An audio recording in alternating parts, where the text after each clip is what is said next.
Ford Mustang, ya vale de Ford Mustang, que sí, que mola mucho, pero el verdadero deportivo norteamericano, el más representativo, el que más ha aportado estética y técnicamente no es el Ford Mustang, para nada. ¿Y cuál es entonces? Está claro, el Chevrolet Corvette. ¿No te lo crees? Te lo voy a demostrar. En Calpe, desde mi pequeña colección de miniaturas de la época soviética, bienvenido a Garaje Hermético. Enciérrate con nosotros.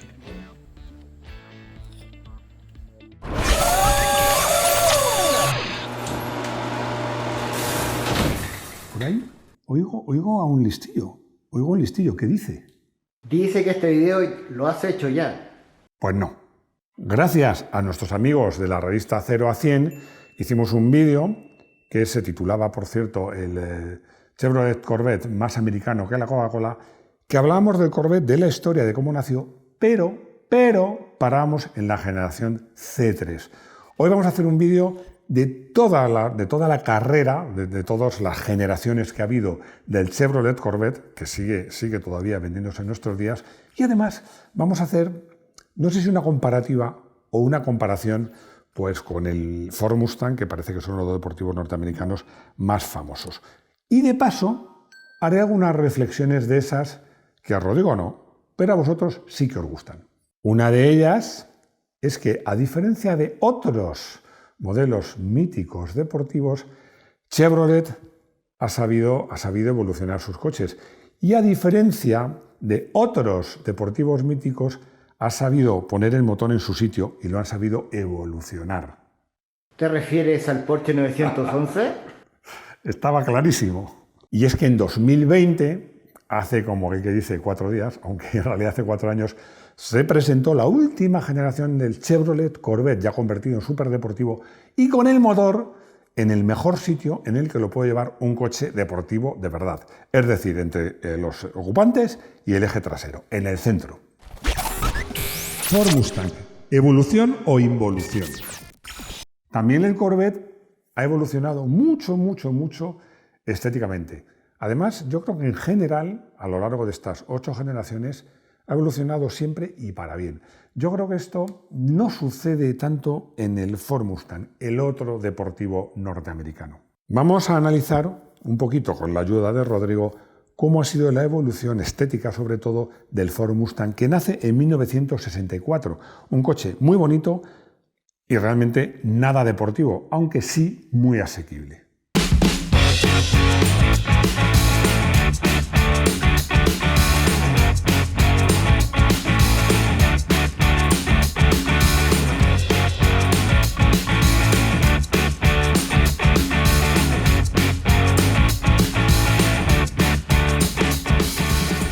La segunda generación va de 1973 a 1978. Y para mí es un paso hacia atrás, porque el coche es más pequeño, menos potente, más barato, eso sí, y más feo. ¿No os parece?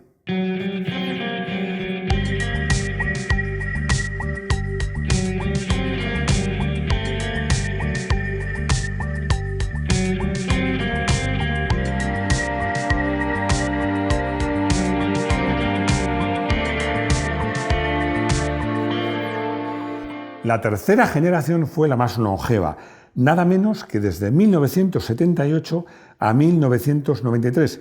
Inexplicable porque, lo siento, para mí es bastante fea.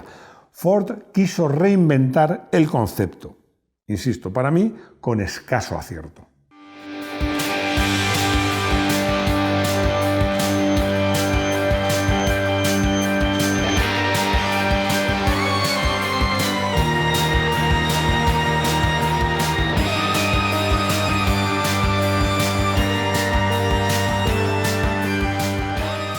La cuarta generación es ya una ruptura total con la idea original. Duró 11 años, los que van desde 1994 a 2004, ambos inclusive. Algo bueno es que hay versiones V6 y V8. Algo es algo.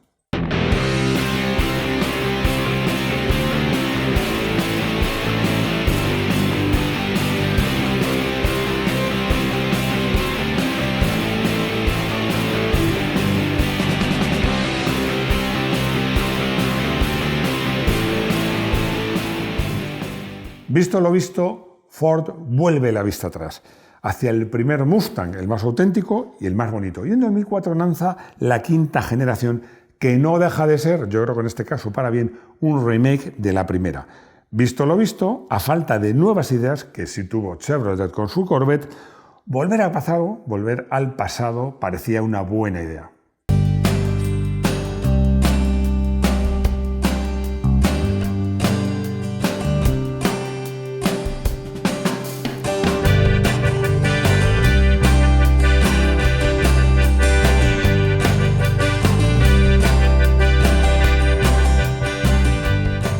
La sexta generación que reemplaza a la anterior en 2014 y que se puede decir que son casi sus últimos coletazos.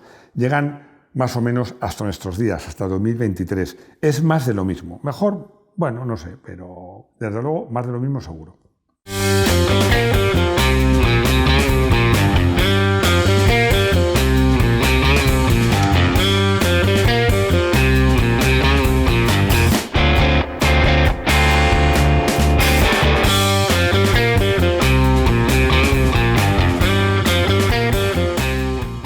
La séptima, que es pues la última en llegar, que en este caso os puedo decir que sin duda es más de lo mismo, porque el coche, la diferencia, de hecho es que casi ni le había puesto en el guión, porque para mí, sobre todo estéticamente, la diferencia entre la sexta y la séptima es muy pequeña.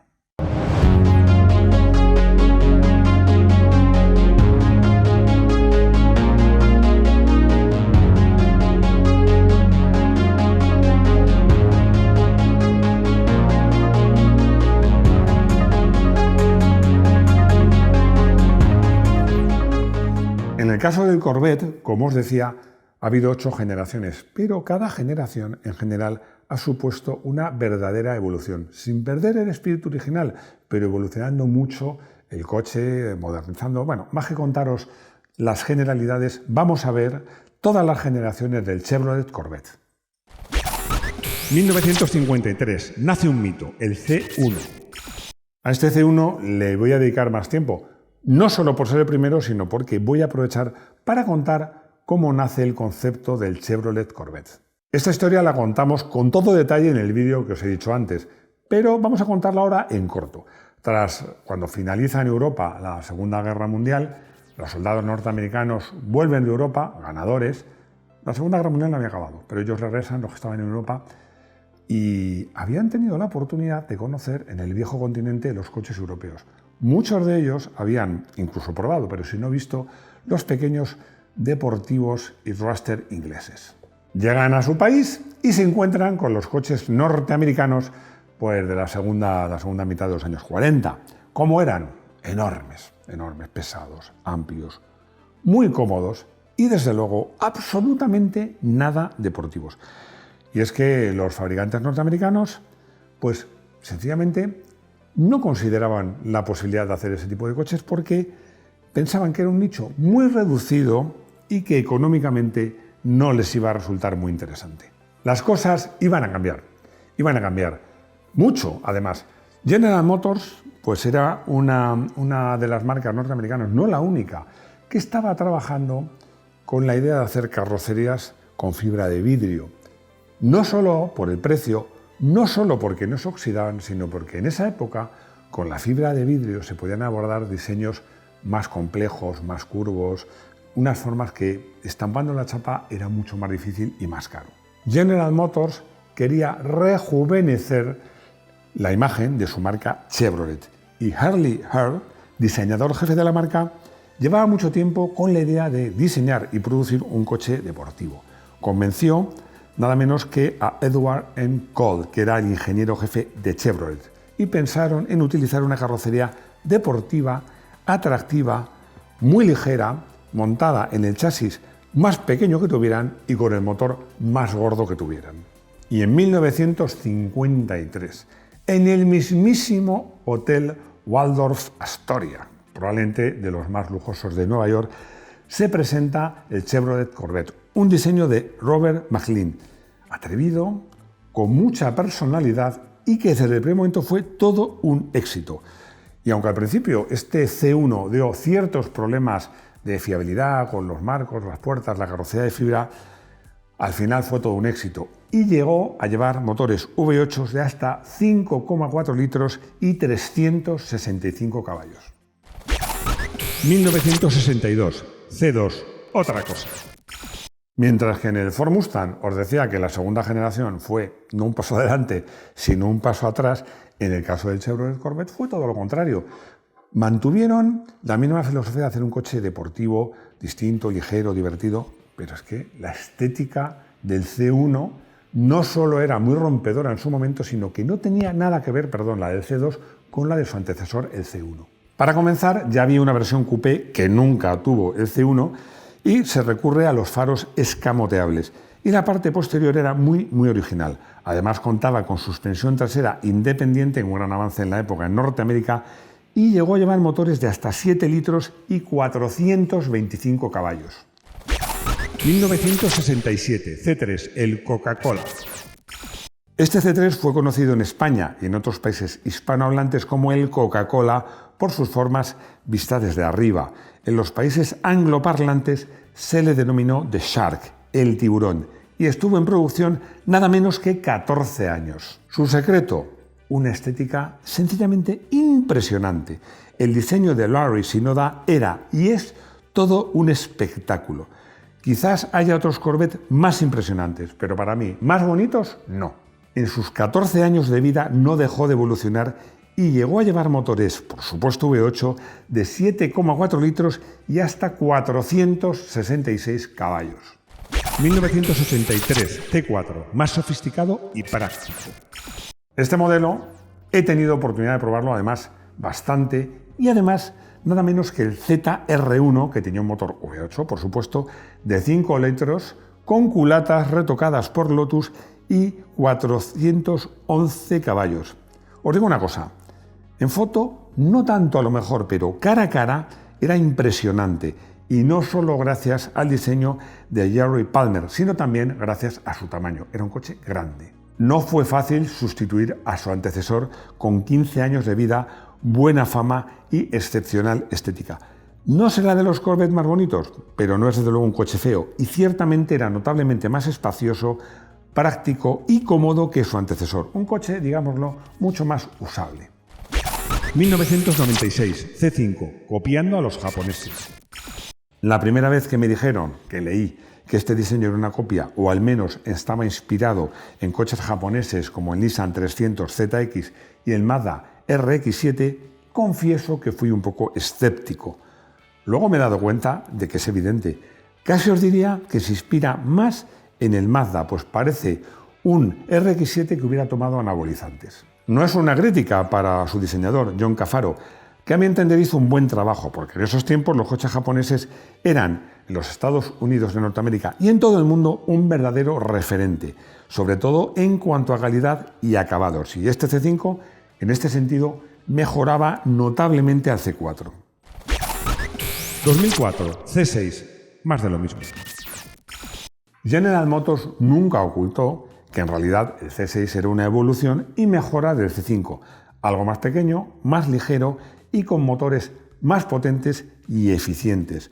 Pero si piensas que este C6 aportó poco a la saga, te equivocas, pues creo que con este modelo llega un punto de inflexión. ¿A qué me refiero?